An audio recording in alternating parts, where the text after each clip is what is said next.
c'est ton futur métier peut-être. Bonjour, aujourd'hui nous avons l'interview avec Christian Bailly, professeur de sciences de physique de Paris. Bonjour Christian. Bonjour. Vous avez venu à Perm plusieurs fois et dites s'il vous plaît, pourquoi vous avez venu dans notre ville pour la première fois?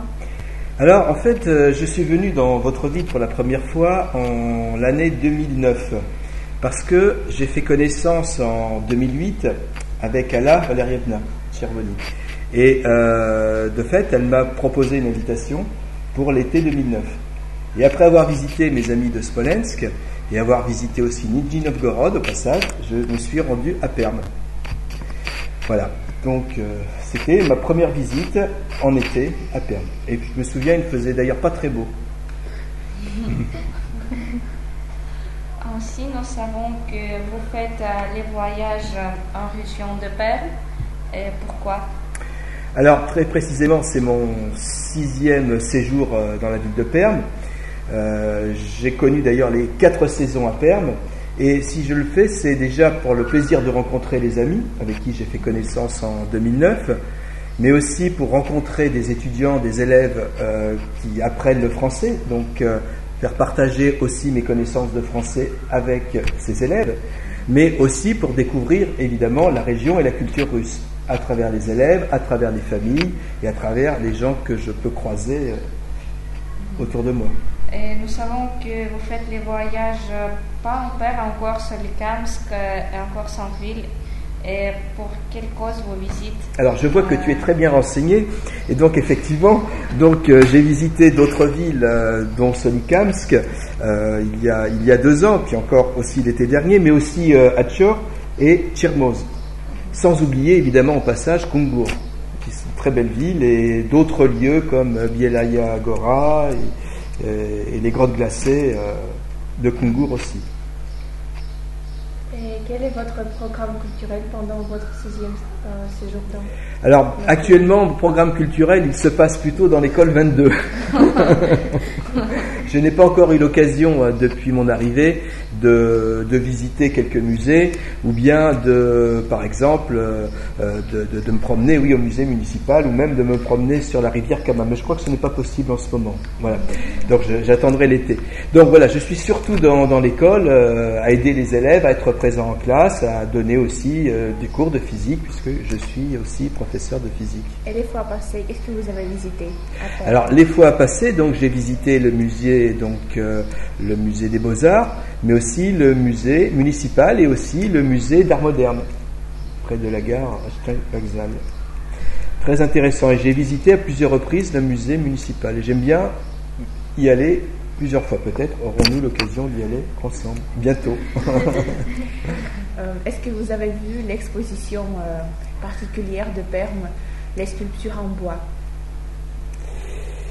Dans la galerie des Beaux-Arts. Alors, j'ai visité pour la première fois la galerie des Beaux-Arts, me semble-t-il, quand même en 2009. Oui, il semblait que c'était une belle pièce en bois, donc qui était à l'intérieur de l'église, très ancienne, très très haute, et qui est actuellement un petit peu masquée par beaucoup d'objets et qu'on a beaucoup de mal à voir. Mais j'ai pu voir, on peut voir la partie haute et les détails des sculptures monumentales et qui sont très très jolies. J'ai vu aussi dans le musée des anges en bois. Et on m'a expliqué que c'était exceptionnel qu'on puisse trouver ces anges qui dataient, je crois, du XVIIIe siècle et dont certains avaient le visage de Pierre le Grand. Vraiment? C'est une comparaison très intéressante. Très intéressante. Et quand on m'a dit, Christian, est-ce que ce visage te fait penser à quelqu'un? Alors moi j'ai dit, ça ressemble à un militaire. Et là, la personne qui faisait visiter me dit, ben voilà, ça ressemble à Pierre le Grand. Peut-être que vous avez visité le théâtre? Alors le théâtre, oui, j'ai eu l'occasion d'assister à une pièce de théâtre, donc qui était La Mouette, à Tchekhov. Et puis aussi à un opéra-ballet, donc le Casse-Noisette, il y a 2 ans. Vous avez aimé?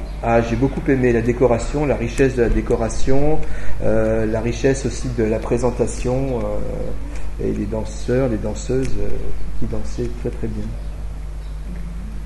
Et en ce qui vous concerne le programme à l'école, vous enseignez la physique ici, chez nous à Perm. Voilà, j'enseigne aussi la physique un petit peu à Perm, donc dans quelques classes. Nous avons fait un programme avec le professeur de physique pour présenter aux élèves, pour faire des expériences, mais aussi j'ai l'occasion de, comme je le disais tout à l'heure, d'aider les élèves pendant le cours de français, pendant leurs exposés, poser des questions, corriger certaines choses, et c'est avec grand plaisir. Et nous savons que encore vous étudiez la langue russe. Pourquoi? Alors, la langue russe, bien entendu, j'allais dire évidemment, parce que pour moi, je ne peux pas, sans connaître la langue russe, je ne peux pas connaître profondément la culture russe. Les deux sont indissociables. C'est-à-dire, en fait, la langue russe me permet de parler avec les gens, d'échanger, d'avoir leurs impressions, et moi aussi, de communiquer mes impressions. On dit qu'il existe un phénomène de l'âme russe. Qu'est-ce que vous en pouvez dire? Alors effectivement, l'âme russe existe-t-elle réellement? Je crois que c'est plutôt une attitude dans la vie, plutôt. L'âme russe, c'est plutôt un peu le côté romantique, c'est un petit peu l'idée que les Européens se font des Russes, mais je crois que c'est quelque chose qui est très intérieur aux Russes, c'est pour ça qu'on parle de l'âme russe, quelque chose qui appartient en propre à la personne, et qui est plutôt l'attitude des Russes dans la vie, dans leur vie quotidienne, dans leurs difficultés, dans leur joie, dans leur souffrance.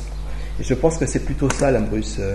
Ce que j'adore, en fait, chez vous, c'est le côté très direct, très spontané dans les relations avec les gens.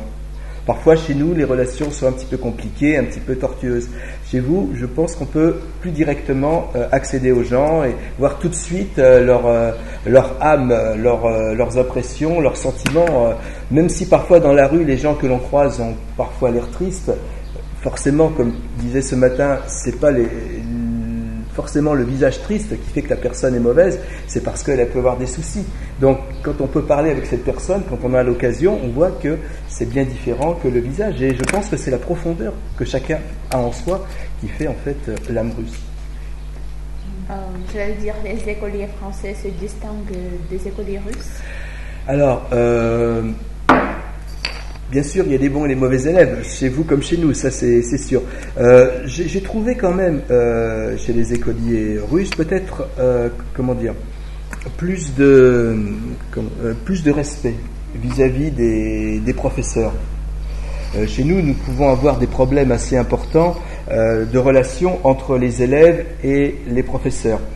Le contexte est parfois très difficile là où vivent ces enfants. Et là, j'ai trouvé plutôt chez vous des élèves qui sont assez respectueux, assez consciencieux de l'adulte, qui font quand même assez attention et qui a un comportement, je trouve, assez sain, assez honnête.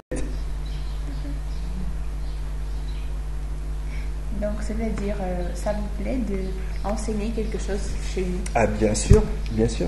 Bien sûr, je suis très heureux quand je peux enseigner, quand je peux aider les uns les autres en classe, à répondre à des questions, à les guider aussi, parce que je sais que l'élève qui est en face va profiter des conseils pour s'améliorer et pour faire des progrès dans ses connaissances. C'est-à-dire, vous reviendrez à Perm, sans doute? Eh bien, voilà, je reviendrai à Perm, mais comme on peut dire, il y a nie magou bies pirmi abaitis.